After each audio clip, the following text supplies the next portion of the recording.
Now Adonai-Zedek, king of Jerusalem, heard that Joshua had taken Ai and totally destroyed it, doing to Ai and its king as he had done to Jericho and its king, and that the people of Gibeon had made a treaty of peace with Israel and had become their allies.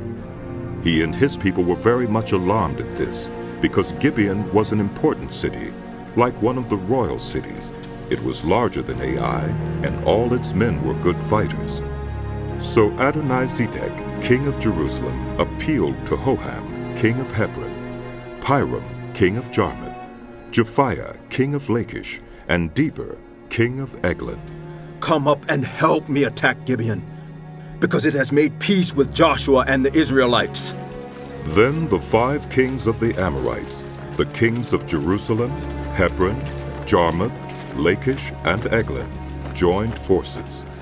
They moved up with all their troops and took up positions against Gibeon and attacked it.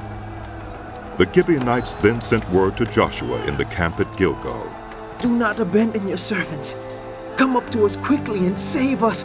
Help us, because all the Amorite kings from the hill country have joined forces against us. So Joshua marched up from Gilgal with his entire army, including all the best fighting men. The Lord said to Joshua, Do not be afraid of them. I have given them into your hand. Not one of them will be able to withstand you. After an all-night march from Gilgal, Joshua took them by surprise. The Lord threw them into confusion before Israel. So Joshua and the Israelites defeated them completely at Gibeon.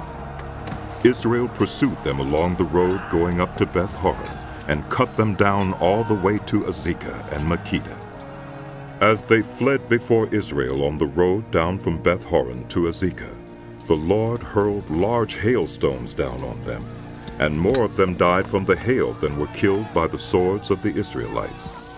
On the day the Lord gave the Amorites over to Israel, Joshua said to the Lord in the presence of Israel, Sun, stand still over Gibeon, and you, moon, over the valley of Ajalon.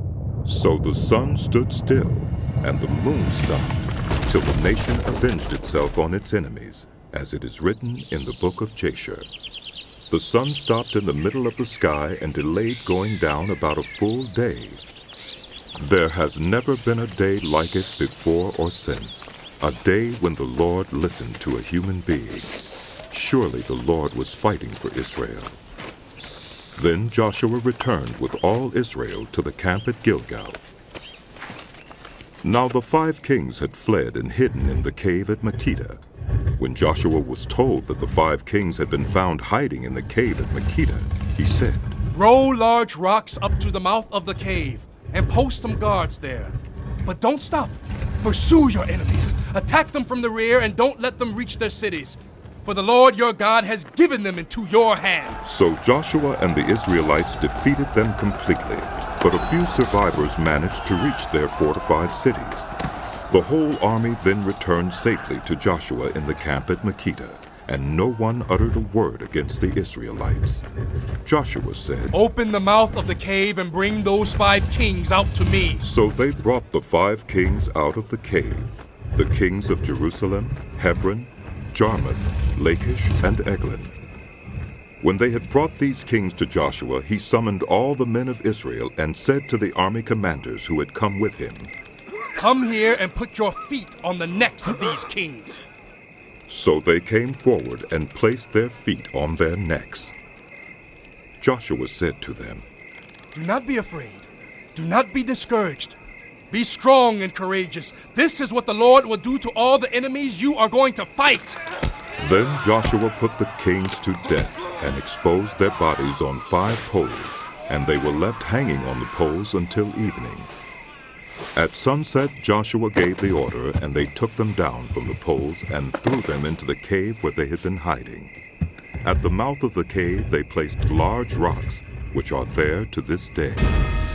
That day, Joshua took Makkedah. He put the city and its king to the sword and totally destroyed everyone in it. He left no survivors, and he did to the king of Makkedah as he had done to the king of Jericho. Then Joshua and all Israel with him moved on from Makkedah to Libnah and attacked it. The Lord also gave that city and its king into Israel's hand. The city and everyone in it Joshua put to the sword. He left no survivors there, and he did to its king as he had done to the king of Jericho. Then Joshua and all Israel with him moved on from Libnah to Lachish. He took up positions against it and attacked it. The Lord gave Lachish into Israel's hands, and Joshua took it on the second day. The city and everyone in it he put to the sword, just as he had done to Libnah. Meanwhile, Horam, king of Gezer, had come up to help Lachish, but Joshua defeated him and his army until no survivors were left. Then Joshua and all Israel with him moved on from Lachish to Eglon. They took up positions against it and attacked it. They captured it that same day and put it to the sword and totally destroyed everyone in it, just as they had done to Lachish. Then Joshua and all Israel with him went up from Eglon to Hebron and attacked it.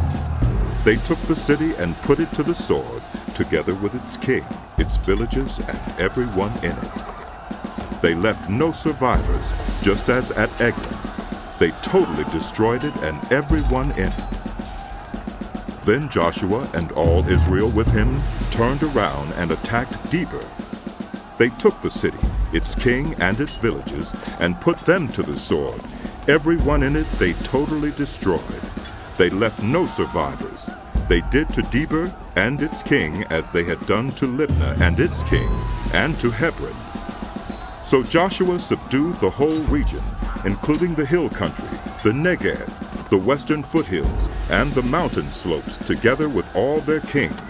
He left no survivors. He totally destroyed all who breathed, just as the Lord, the God of Israel, had commanded. Joshua subdued them from Kadesh Barnea to Gaza, and from the whole region of Goshen to Gibeon.